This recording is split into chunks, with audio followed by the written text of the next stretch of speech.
hoje a gente vai dar continuidade ao nosso estudo. A gente está estudando princípios práticos para a vida cristã. Então, dentro dos princípios e práticos, né? Princípios práticos, porque a gente pratica. Então, é uma prática diária. Então, são princípios práticos para a vida cristã. Então, a vida do cristão tem que ter esses princípios, tá? E quem está dizendo isso é a Bíblia. A Bíblia que nos ensina como que tem que ser feito. Então, hoje a gente vai estudar sobre a confissão. Ok? Primeiro vamos ver a definição. Então, confissão é a declaração dos próprios erros ou culpas. Então, como o mundo conhece a confissão? Quando você confessa que fez alguma coisa. Na justiça a gente tem o réu confesso. A pessoa confessou. Eu cometi esse crime. Então, a confissão nada mais é que o cristão dizer: eu pequei, eu cometi esse crime. O pecado é um crime contra a lei de Deus. Então você confessa o seu crime, você confessa o seu pecado. Ou seja, confissão é concordar diante de Deus quanto aos pecados que você cometeu contra Ele e outras pessoas, com o compromisso de abandonar esses pecados. Então veja que a confissão para o cristão não é apenas você falar que você cometeu esse pecado, mas é você ter um compromisso que você vai abandonar esse pecado. Então você deve confessar a Deus os seus pecados no âmbito total de pensamentos, palavras e ações. Então, às vezes você pensa alguma coisa que é pecado, você tem que confessar esse pensamento a Deus. Às vezes você profere palavras que são pecado, você deve confessar a Deus. E ações, você faz alguma coisa que é pecado. E aqui também entra omissões, quando você pode fazer o bem e não faz. Então, ação, quando você faz alguma coisa que é errado, e omissão, quando você deixa de fazer alguma coisa que é boa e que Deus gostaria que você fizesse. Você se omite, também é pecado. Então, esse é o âmbito dos nossos pecados: pensamentos, palavras, ações e omissões, tá? Então, essa é a definição. 2. O objetivo da confissão. Então, a gente viu a definição. Agora, 2. O objetivo. Para que a gente confessa? Qual é o objetivo? Por que temos que fazer isso? O objetivo é uma meta, uma coisa que você quer atingir, tá? Mateus capítulo 5, do 29 ao 30. Se o seu olho direito o fizer pecar, arranque-o e lance-o fora. É melhor perder uma parte do seu corpo do que ser todo ele lançado no inferno. E se a sua mão direita o fizer pecar, corte-a e lance-a fora. É melhor perder uma parte do seu corpo do que ir todo ele para o inferno. Então aqui Jesus falando sobre o pecado. Aqui ele nos dá uma noção de quão terrível e quão mal é o nosso pecado. Então ele faz uma analogia, aqui é sentido figurado. Ele não está mandando você arrancar o seu olho, não está mandando você cortar a sua mão, nada disso. O que ele está dizendo: se você se coloca numa situação que te faz pecar, não entre mais nessa situação.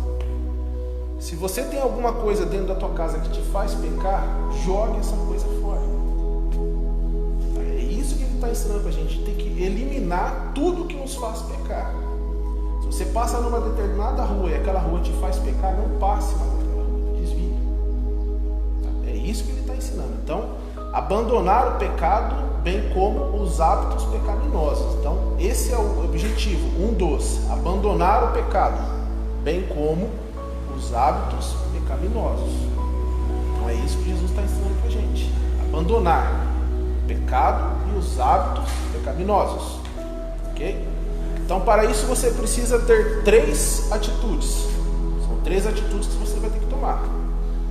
3 compromissos que você vai fazer consigo mesmo. Tá? Então, primeiro, identificá-los. Você vai identificar um hábito pecaminoso ou um pecado que você comete. Primeiro você identifica. Então, como você identifica? Examinando a sua vida à luz da palavra de Deus. A Bíblia diz: examina-te o homem, pois a si mesmo.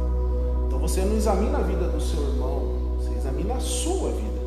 Cada um dará conta de si mesmo. Então você vai examinar a sua vida à luz da palavra de Deus. Ok? Então Mateus capítulo 7, do versículo 1 ao 5.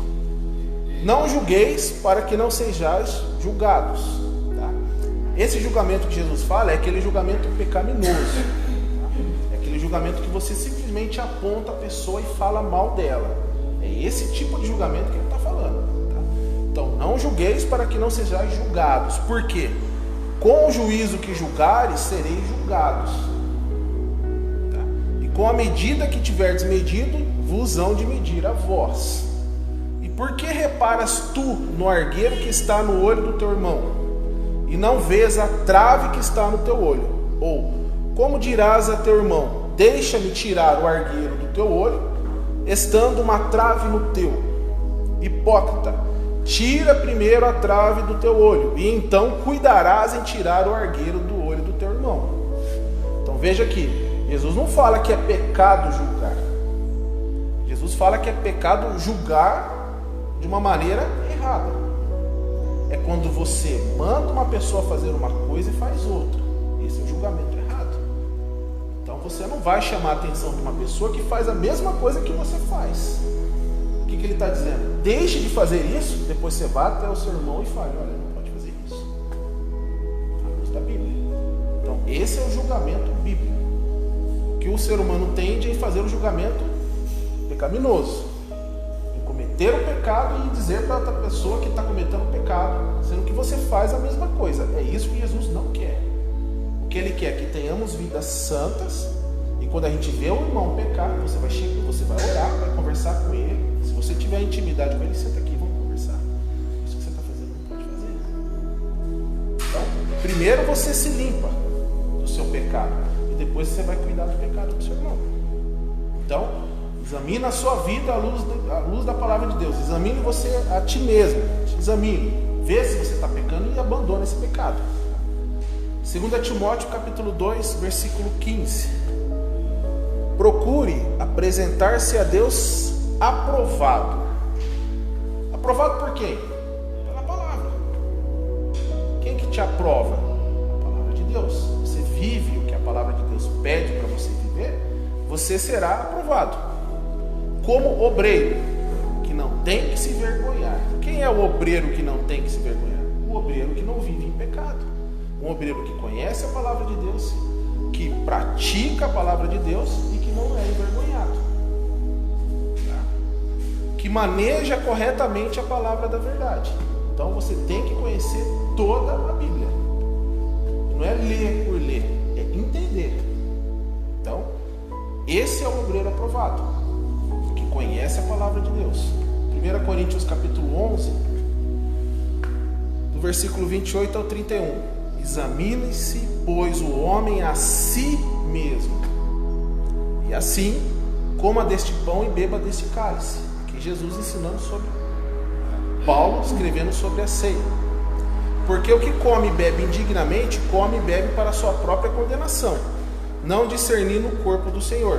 Por causa disto há entre vós muitos fracos e doentes, e muitos que dormem, porque se nós nos julgássemos a nós mesmos, não seríamos julgados.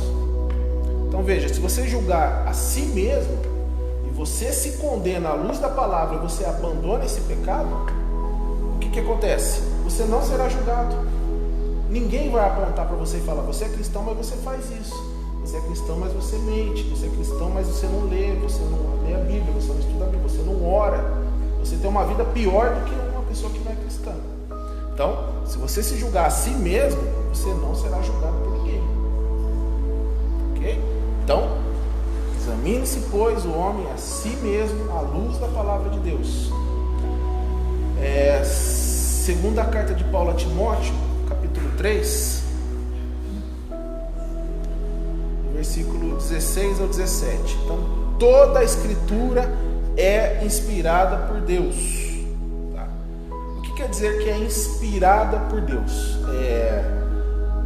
A palavra inspirada é sopro. É um Deus soprou a palavra dele. Veja que quando Deus formou o homem, ele sopra a vida das narinas do homem, o homem se faz ser vivente. Inspiração, sopro, pneu. A doutrina do Espírito Santo é pneumologia, pneu, sopro. Tá? Então é um sopro. Então toda a escritura é inspirada por Deus e útil para o quê? Para o ensino, para ensinar, tá? Para repreensão. Então você ensina a palavra de Deus, você repreende com amor, repreensão, para correção, para instrução na justiça. Justiça de quem? De Deus. Para que serve isso? Para que o homem de Deus, veja, o homem de Deus, quando a palavra é homem e mulher, tá? Os cristãos. Para que o cristão de Deus seja apto. Apto o quê? Plenamente preparado para toda boa obra. Veja, examine-te a si mesmo. Escritura. Hebreus capítulo 4, versículo 12.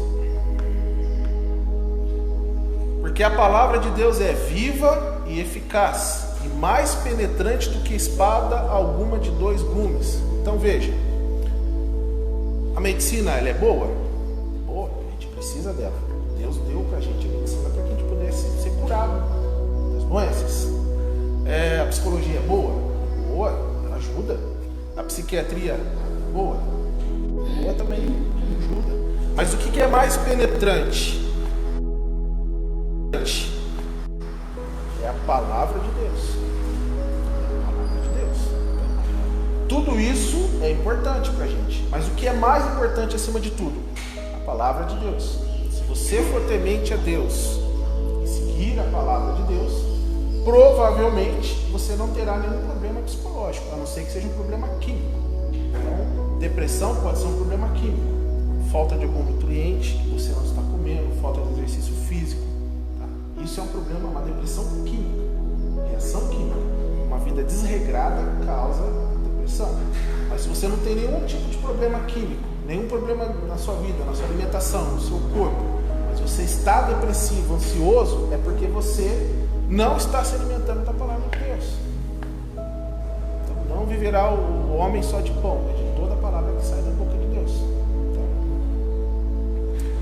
a palavra de Deus é viva, eficaz e mais penetrante do que espada alguma de 2 gumes, e penetra até a divisão da alma e do espírito. Então veja, psicologia, psiquiatria, psique, na tradução é alma, médico da alma. Então, quem que é o nosso médico de nossa alma? A palavra de Deus. Então, penetra até a divisão de alma e do espírito, e das juntas e medulas, e é apta para discernir os pensamentos e intenções do coração. Veja, então ela é apta para discernir os pensamentos do nosso coração. Então, identificá-los, examinando a luz da palavra de Deus. 2. Arrepender-se. Então veja, qual é o nosso objetivo aqui? Abandonar o pecado e os hábitos pecaminosos. Como? 3 atitudes. Primeiro, identificá-los. Identificamos o nosso pecado. Como que a gente identifica? Conhecendo toda a palavra de Deus. Toda a palavra é inspirada. 2. Arrepender-se. Após reconhecer que há pecado específico na sua vida, porque quem examina você mesmo é você. Você conhece o que tem de pecado na sua vida. Todos temos. Todos. Você deve arrepender, confessar todo o pecado que o Senhor mostrou em seu coração. Ok? Então, arrepender-se.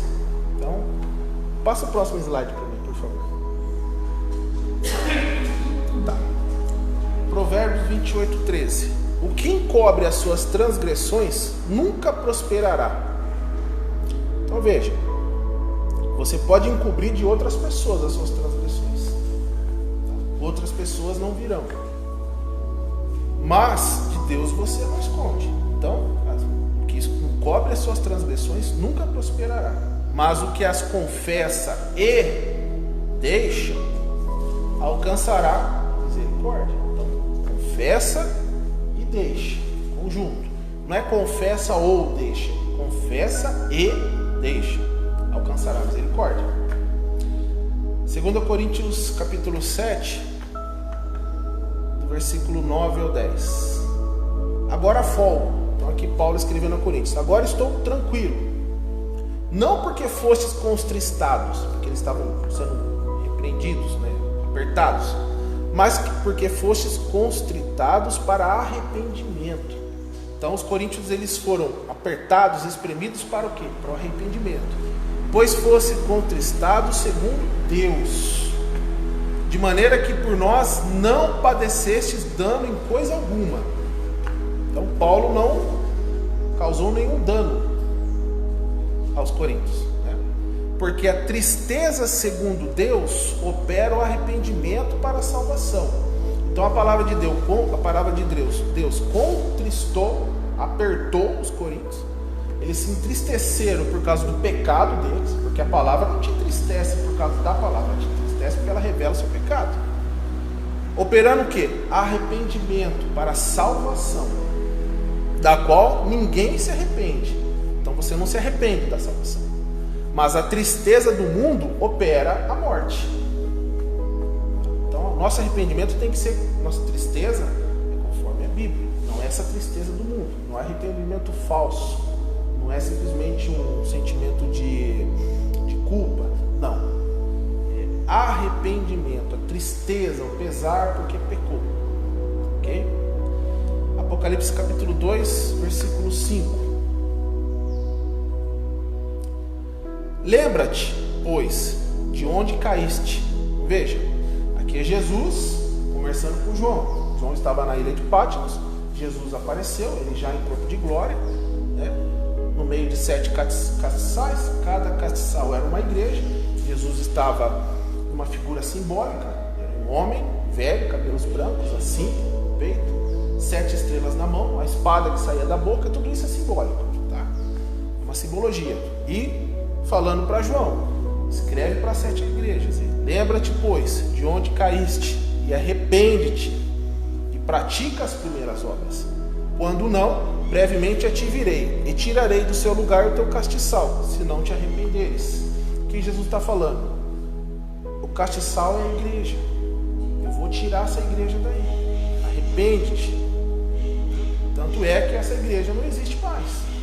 Então arrepende-te. Arrepende-te. Tá. 1 João, primeira carta de João, capítulo 1, do 5 ao 10. E esta a mensagem que dele ouvimos e vos anunciamos, que Deus é luz e não há nele trevas nenhumas. Se dissermos que temos comunhão com ele e andarmos em trevas, mentimos e não praticamos a verdade. Então aquela pessoa que diz que é cristã e anda em treva é só um mentiroso. Um mentiroso. Mentimos, não é cristão, não é salvo, não tem o Espírito Santo. O que anda em trevas, o que é andar em trevas? É viver no pecado e gostar de estar pecando. O cristão peca e se arrepende, confessa e abandona. Tá? Mas se andarmos na luz, como ele na luz está, temos comunhão uns com os outros, e o sangue de Jesus Cristo, seu Filho, nos purifica de todo pecado. Então você peca, confessa, abandona e é purificado.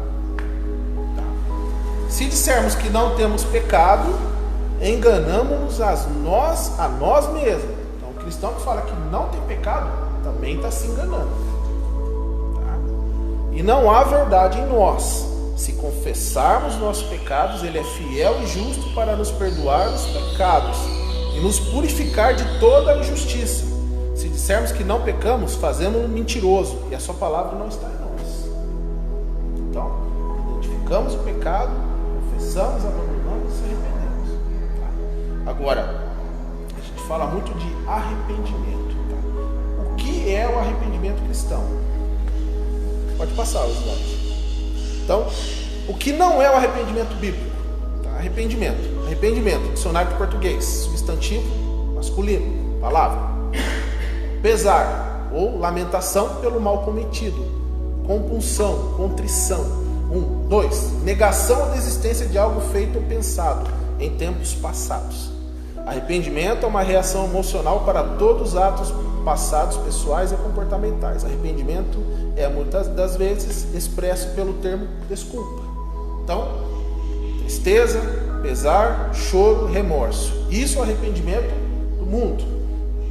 Isso não é o arrependimento bíblico. Arrependimento bíblico não quer dizer isso. Então vamos agora entender o que é o arrependimento bíblico. Há dois tipos: o arrependimento divino e o arrependimento humano. Tá? A palavra arrependimento é expressa por diferentes palavras no original hebraico e grego. Sendo assim, o arrependimento divino é totalmente diferente do arrependimento humano, pois diferentes palavras hebraicas e gregas são usadas para definir esse sentimento. Okay? Próximo slide. Então, arrependimento divino. Números 23, 19. Deus não é homem para que minta, nem filho do homem para que se arrependa. O que ele está dizendo aqui? Eu não sou igual ao homem, eu não me arrependo igual ao homem. Gênesis 6,6. Então se arrependeu o Senhor de ter feito o homem na terra, e isto lhe pesou no coração. Se você pegar só o português, fica difícil de entender. Se ele diz que não se arrepende, porque ele não é homem, mas em Gênesis 6,6 ele diz que se arrependeu. Então, fica meio difícil. Então, a Bíblia fala acerca do arrependimento divino, usa os seguintes termos: Naham, hebraico, e metamelomai, grego. Metamelomai, grego. Significado desse arrependimento: dor, tristeza e pesar. Então, aqui, próximo slide, por favor. Então, portanto, quando Gênesis 6,6 diz que Deus se arrependeu, está afirmando que o Senhor sentiu profunda dor e pesar. Então lembremos que não temos como expressar em linguagem humana os sentimentos de Deus, como realmente foi essa dor divina. Então, uma dor por ter de executar juízo por ocasião do dilúvio contra o homem que ele havia criado. O arrependimento divino não traz mudança em seu ser, mas sim no seu modo de tratar o ser humano. Então veja, quando Deus disse que se arrependeu, ele estava dizendo: estou triste porque eu vou ter que executar juízo contra o homem. Estou triste por ter criado ele e vou ter que matar toda a raça humana. Então esse é o arrependimento divino. A palavra não quer dizer mudança em Deus. Deus é imutável. Quer dizer que ele estava triste por executar juízo na geração pré-diluviana. Ok? Então esse é o arrependimento divino. Então a gente já viu o arrependimento do mundo, arrependimento bíblico divino, e agora a gente vai ver o arrependimento bíblico do homem. Então, arrependimento humano. A palavra arrependimento é de origem grega, metanoia, significa conversão, mudança, tanto espiritual bem como intelectual. Então, o que é uma conversão? Eu estava indo para esse lado e eu viro para esse lado. Conversão. Quem é habilitado sabe, fazer a conversão à direita. Eu estou vindo para cá, eu viro para a direita. É uma conversão, é uma mudança. Esse é o arrependimento do homem. Por que ele é diferente do arrependimento divino? Deus não muda, ele é imutável, é perfeito. Ele não precisa mudar e não consegue mudar. Ele teria que mudar para ser mal. E Deus não é mal, então ele não tem mudança. Então, o homem sentiu dor, pesar e destruir todo ser humano pré-diluviano. Arrependimento humano, mudança. Muda. Próximo slide. Então, o que mudamos? Mudamos a direção, mudamos a mente, atitudes, temperamentos, caráter, mudança de trabalho, geralmente conotação de uma evolução. Esse é o arrependimento humano. Então, tem o arrependimento do mundo, é uma coisa bíblica. Tem o arrependimento divino e o arrependimento humano. Okay? Então, isso é arrepender-se, é mudar. Antes eu fazia isso, hoje eu não faço mais. Eu mudei. Isso é arrependimento. Tá? Então, arrependimento é uma mudança da mente, do desejo de agradar a si mesmo, para o desejo de agradar a Deus. Mateus 12, do 46 ao 50. E falando ele ainda à multidão, eis que estavam fora sua mãe e seus irmãos. Aqui, um relato sobre Jesus, pretendendo falar. E disse-lhe alguém: eis que estão ali fora tua mãe e teus irmãos, que querem falar-te. Ele, porém, respondendo, disse ao que lhe falara: quem é minha mãe? E quem são meus irmãos? E estendendo sua mão para os seus discípulos, disse: Eis aqui minha mãe e meus irmãos, porque qualquer que fizer a vontade de meu Pai que está nos céus, este é meu irmão, irmã e mãe. Então você muda. Você deixa de agradar a si mesmo para agradar os desejos, para o desejo de agradar a Deus. Ok? Mudança. Você muda. O arrependimento bíblico resulta na mudança de comportamento. Desobediente para o comportamento bíblico obediente. Então, antes você tinha um comportamento desobediente. Você muda para o comportamento bíblico obediente à palavra de Deus. Salmo 51. Torna a dar-me a alegria da tua salvação e sustém-me como um espírito voluntário. Então ensinarei aos transgressores os teus caminhos e os pecadores a ti se converterão. Veja. Então, é uma mudança. Você era de um jeito e agora você é de outro. Isso é arrependimento, é uma mudança. Ok? O arrependimento é reconhecer o pecado e assumir a responsabilidade pessoal por ele. Então você é responsável pelo seu próprio pecado. É você. Eu pequei por causa de fulano, eu pequei por causa de ciclano. Não, você pecou por causa de você mesmo. Adão disse o quê? Comi porque a mulher me deu. A mulher, eu comi porque a Bárbara me enganou. Eles não assumiram o pecado. Pequei. Salmo 51, versículo 1 ao 6. Tem misericórdia de mim, ó Deus, segundo a tua benignidade, segundo a tua bondade. Apaga as minhas transgressões, segundo a multidão das tuas misericórdias. Lava-me completamente da minha iniquidade e purifica-me do meu pecado. Porque eu conheço as minhas transgressões, e o meu pecado está sempre diante de mim. Contra ti somente pequei, e fiz o que é mal à tua vista, para que seja justificado quando falares, e puro quando julgares. Eis que em iniquidade fui formado, e em pecado me concebeu minha mãe. Eis que amas a verdade no íntimo, e no oculto me fazes conhecer a sabedoria.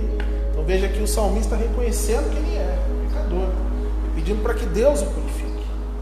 Então, reconhecer. O arrependimento é o resultado de uma tristeza pelos pecados cometidos contra Deus e outras pessoas. Então veja, o arrependimento produz tristeza, contrição.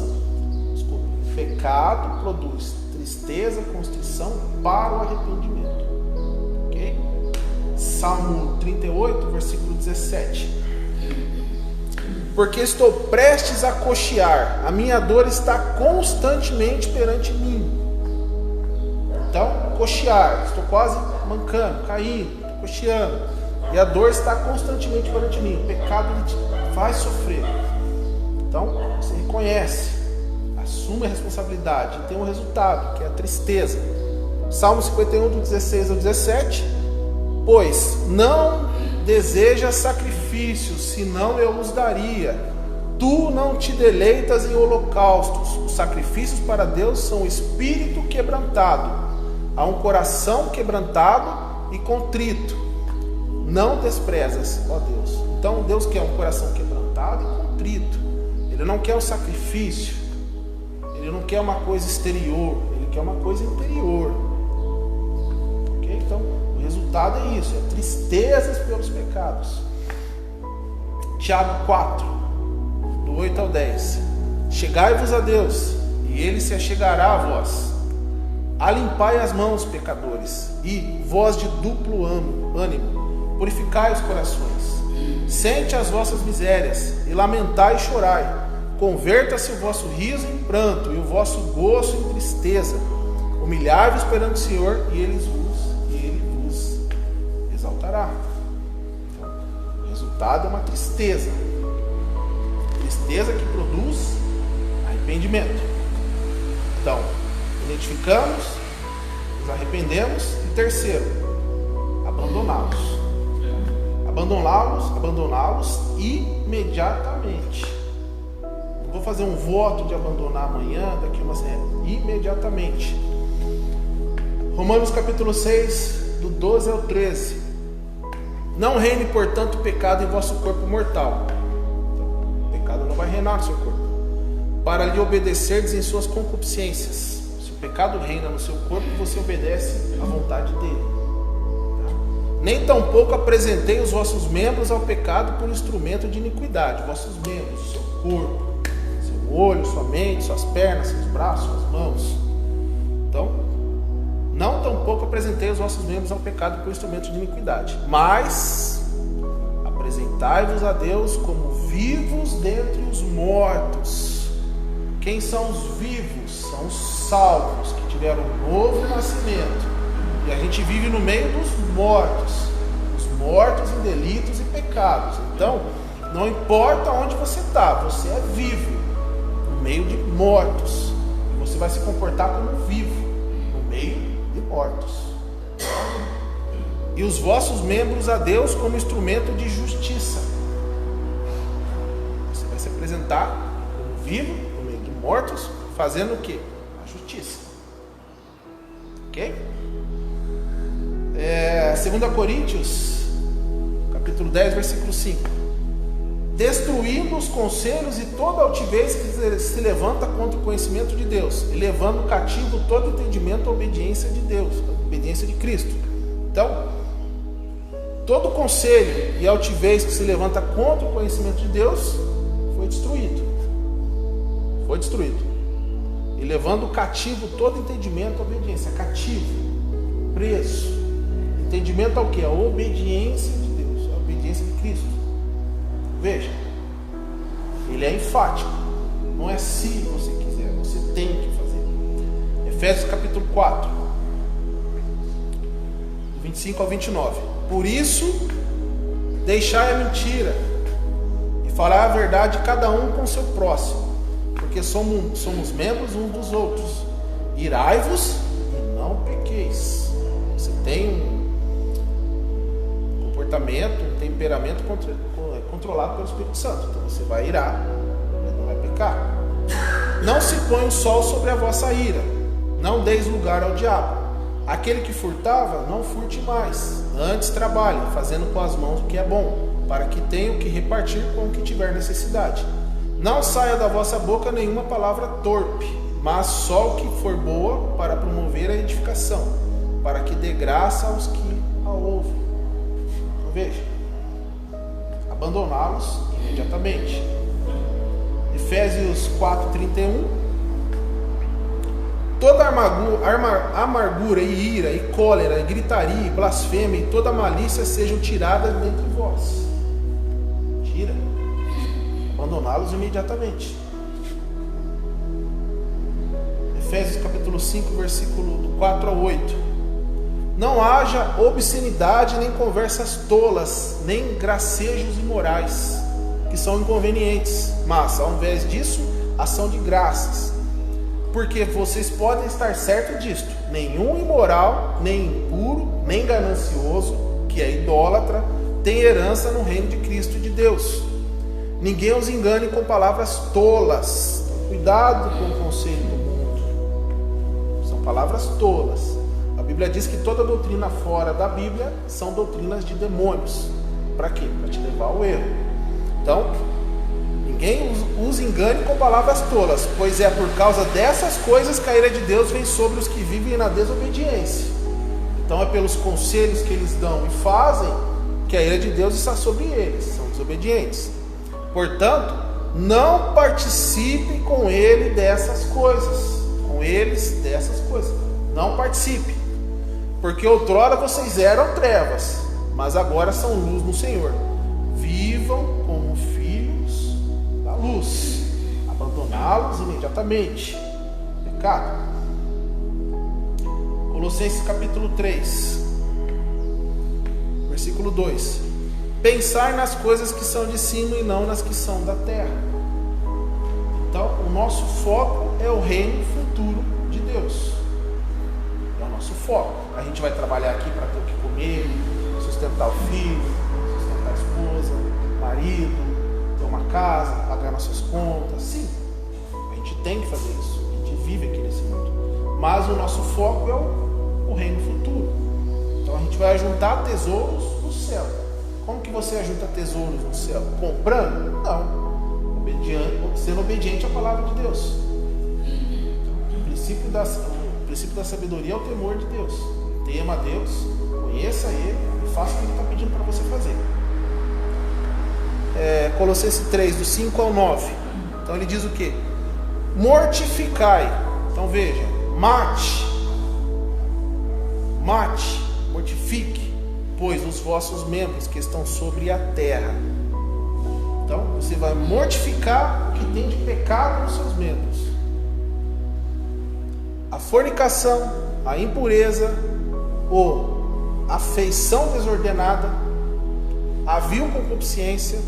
Então o que é uma afeição desordenada? Você gostar muito de alguma coisa aqui nesse mundo. Uma afeição desordenada. Você gosta mais do que a palavra de Deus, mais do que servir a Deus. A vil concupiscência, aquela vontade pecaminosa. A avareza, que é a idolatria, pelas quais vem a ira de Deus sobre os filhos da desobediência, nas quais também em outro tempo andastes quando viveis nelas. Mas agora despojai-vos, jogue fora, despojai-vos também de tudo, da ira, da cólera, da malícia, da maledicência, das palavras torpes da vossa boca.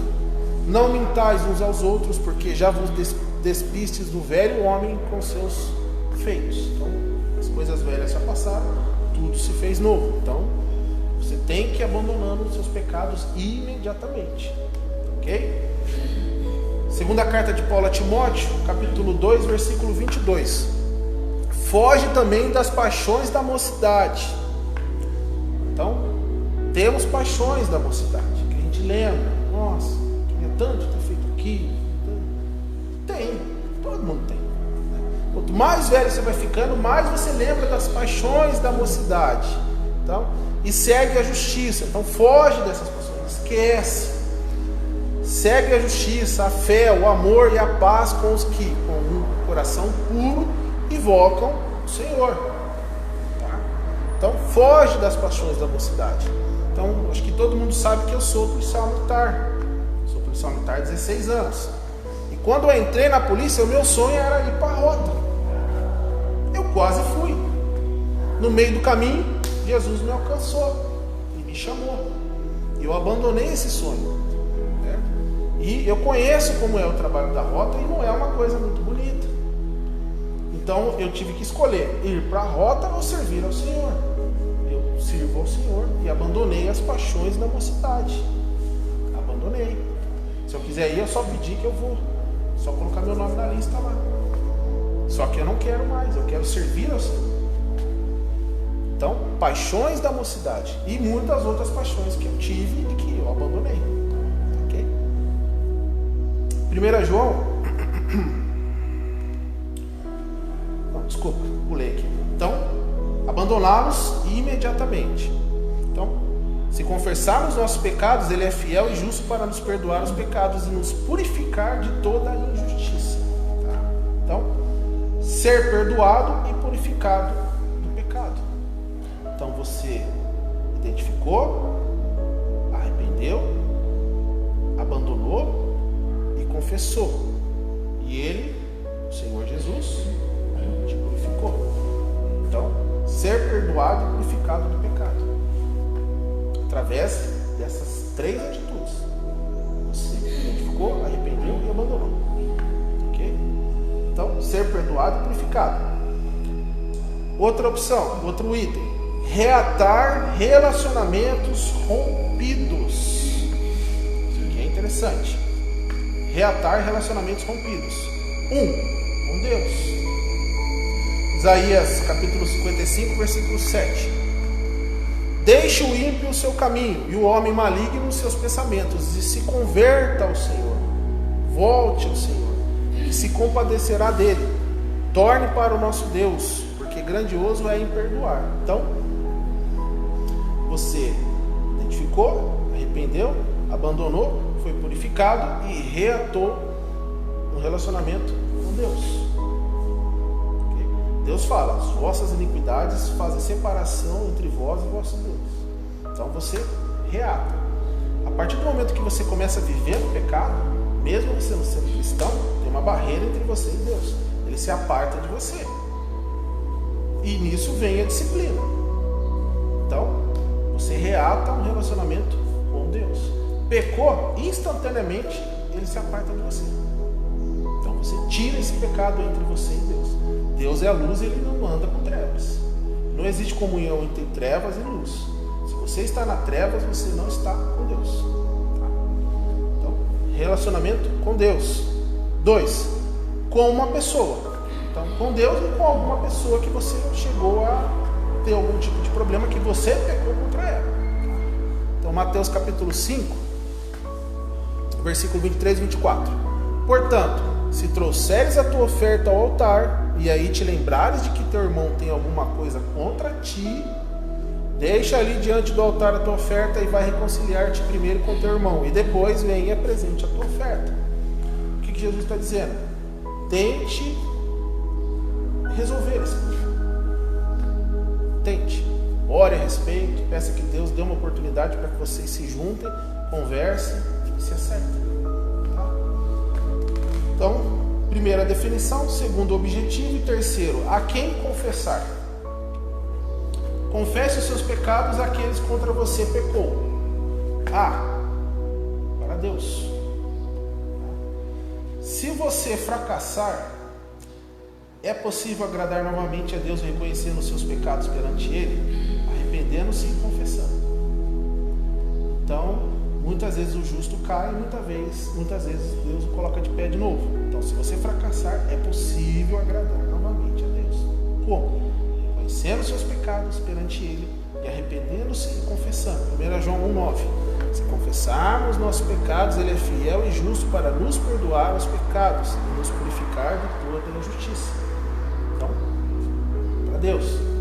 2. Confessando para Deus os seus pecados e desenvolvendo o hábito de admiti-los e lidar com eles biblicamente, você reconhece o senhorio de Deus na sua vida. Então, veja, é um hábito de admiti-los e lidar com eles biblicamente. Você reconhece o senhorio de Deus na sua vida. Salmo 51, do 1 ao 4. Tem misericórdia de mim, ó Deus, segundo a tua benignidade. Apaga as minhas transgressões, segundo a multidão das tuas misericórdias. Leva-me completamente da minha iniquidade e purifica-me do meu pecado. Porque eu conheço as minhas transgressões e o meu pecado está sempre diante de mim. Contra ti somente pequei e fiz o que é mal à tua vista, para que seja justificado quando falares e puro quando julgares. Então, confesse. Lucas 6,46. Por que me chamais Senhor, Senhor, não fazeis o que eu digo? Então, Jesus indagando, por que me chamais Senhor, Senhor, e não fazeis o que eu digo? Essa é a resposta de Jesus quando você é desobediente. Você me chama de Senhor, Senhor, Senhor, mas não faz o que eu estou pedindo para você fazer. Então, faça o que Deus está pedindo para você fazer. 3. Isto o capacita para manter comunicação íntima com seu Pai Celestial. Salmo 66,18.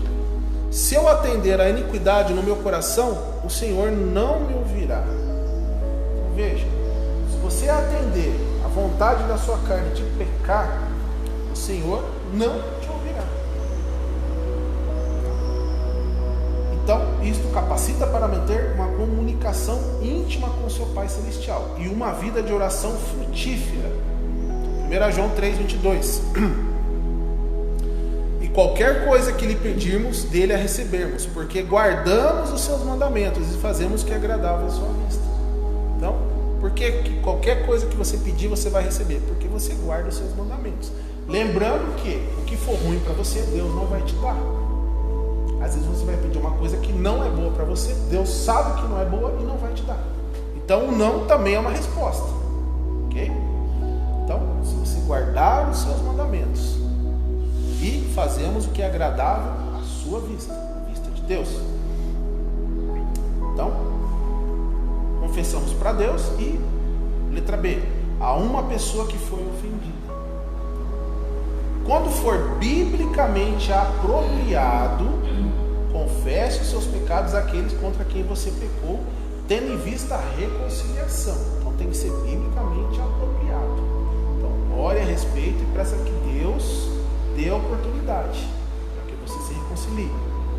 Mateus 5, do 23 a 24. Portanto, se trouxeres a tua oferta ao altar, e aí te lembrares de que teu irmão tem alguma coisa contra ti, deixa ali diante do altar a tua oferta e vai reconciliar-te primeiro com o teu irmão, e depois vem e apresente a tua oferta. Romanos 12, 18. Se for possível, veja, se for possível, quando estiver em vós, tende paz com todos os homens. Por que se for possível? Porque vai ter algumas vezes que não será possível porque a outra pessoa não quer. Então, se for possível, quando estiver em vós, quando depender de você, tende paz com todos os homens. Então, é possível? Está em você? Tenha paz. Não é possível? A pessoa não, quando você chega perto dela, te agride, te xinga, não quer conversa com você? Paciência, você tentou. Se for possível, quando estiver em vós, tem paz com todos os homens. Ok? Então, quando você confessar o pecado cometido contra outra pessoa, número 1, não acuse, não julgue nem traga à tona as falhas da outra pessoa. Por exemplo, você deve dizer: por favor, perdoa-me por bater a porta na cara quando você me chamou de tolo. Então, me perdoa a hora que eu bati a porta na sua cara quando você me chamou de tolo. Peço perdão pelo que eu fiz. 1 Pedro 3, do 8 ao 9. E finalmente, sede todos de um mesmo sentimento, compassivos, amando os irmãos, entranhavelmente misericordiosos e afáveis, não tornando mal por mal, ou injúria por injúria, antes, pelo contrário, bendizendo, sabendo que para isto fosse chamado, para que por herança alcanceis a bênção. Então, foi para isso que você foi chamado. Tá? Deus te chamou com um propósito. Então, quando você escutar Deus tem uma obra maravilhosa na sua vida, sim, é que você sirva a Ele. Essa é a obra maravilhosa. É Ele te mudar. Ok? Então, 1. Não acuse. 2. Não queira se desculpar. Por exemplo, por favor, perdoa-me por usar palavras grosseiras. Não diga: por favor, perdoa-me pelo uso de palavras grosseiras, mas hoje não estava sendo um dia muito bom para mim. Você está dando uma desculpa. Eu te xinguei hoje porque o dia não está muito bom. Você está dando uma desculpa. Então você fala: me perdoa pelo jeito que eu falei com você. Me perdoa. 3. E último. Não expresse apenas os seus sentimentos dizendo: sinto muito. Isso não é uma declaração do desejo de se reconciliar. Quando buscar perdão, identifique o seu erro como pecado. Por exemplo, você pode dizer: sinto muito, por favor, perdoa-me por pecar contra você quando gritei com você e usei as palavras indevidas. Tá? Então, além de ensinar, ele te dá aqui mais ou menos, biblicamente, como você pode se reconciliar com essa pessoa. Ok? Então, irmãos, acabamos hoje a nossa aula, tá? Sobre a confissão. Tá? Se alguém tiver alguma dúvida, pode me procurar. Ok? Vamos orar para terminar a aula. Pai, obrigado por mais essa aula, obrigado pelo Teu Santo Espírito nos conduzir dentro da Tua Palavra. É Ele que nos dá a sabedoria, nos dá o entendimento. Peço que o Senhor prepare o nosso coração para que nós possamos aprender, viver e ensinar a Tua Palavra. Peço que o Senhor leve todos os irmãos para casa em segurança, para que podamos voltar à noite para cultuarmos o Senhor aqui nessa igreja. No nome do Senhor Jesus que nós oramos e agradecemos. Obrigado. Amém.